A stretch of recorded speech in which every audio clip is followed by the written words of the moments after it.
a penalty, and Coast would settle for a field goal. Booker QB Jeremiah Henderson here. The handoff to Omar Davis, just crushed by Riley Ware. No gain on that play. Second quarter, Island Coast Corey Curtis to Ryan in a double coverage touchdown, 16-0 at that point, and the Gators win big, 35-7.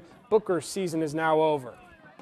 How about Tarpon Springs Eastlake, one of the top-ranked teams in the state of Florida. Palmetto made the trip up tonight. First quarter we start. Eagles QB Jake Hudson looking for Bryce Miller, but he's picked off by the Tigers' Thaddeus Johnson with a decent little run back there as he is brought down, but Palmetto settles for a field goal here by Juan Eloy Gonzalez.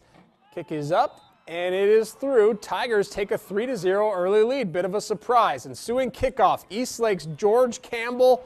How about this for a shocker? 98 yards all the way to the end zone. It's a return. Eagles go up 7-3, and they would go on and win this ball game 24-3.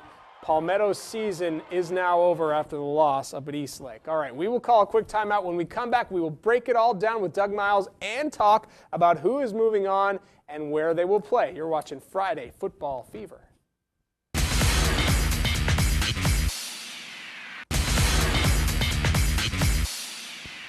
All right, we welcome in Doug Miles from Southwest Florida High School Game of the Week broadcast. He calls the Game of the Week every week on the internet stream. You can find it at ustream.com or DougMilesMedia.com. Doug, I think first we have to talk about Braden River. They host for the first time. They stay undefeated. They take care of Pinellas Park 44-28 tonight, and they will host Eastlake next week in the playoffs. I had a chance to do a game with them earlier this year. Very impressed with what we talked about all season long on the show here. Kurt Bradley coming in there as the head coach, really turning that program around. 10 in a row. 10 in a row. Jacob Huseman, big, tall, strong quarterback. But, man, Eastlake is a tough team, one of the best teams in the state of Florida. Yeah, it's going to be tough. They made the state semis last year. Yeah, and we heard, and this is unsubstantiated, I heard this on Twitter, there was a fight at the end of this game. 2 Eastlake players were taken off in handcuffs, so not sure exactly what's going on if they'll be missing that game. All right, let's move on. Venice is going to host Armwood next week because the Indians got a big win tonight, 35-29 over Hillsborough. Yeah, John Peacock again. We've talked about what a great job he's done, both the running game and the passing attack they have. Really built to make a good run in the playoffs. Bryce Carpenter, clearly at this point, not really much of a freshman quarterback anymore because he's been awesome all season. Never really looked like a freshman this year. Never really has. That maturity. And Langston Provitz, super versatile player. Our favorite player. Our favorite guy. Doug and I's favorite player. And Armwood, who they're going to play, beat a very tough Largo Packers team. Yep, so Venice will host Armwood.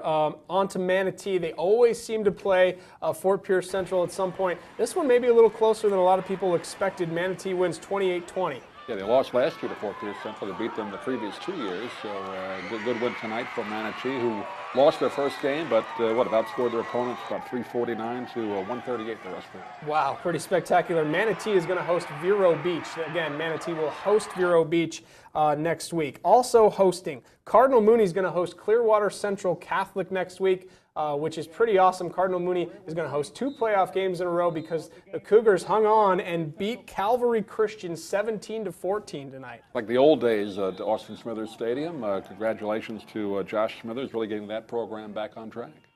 Yep, so this was the game I was at. I shot these highlights tonight.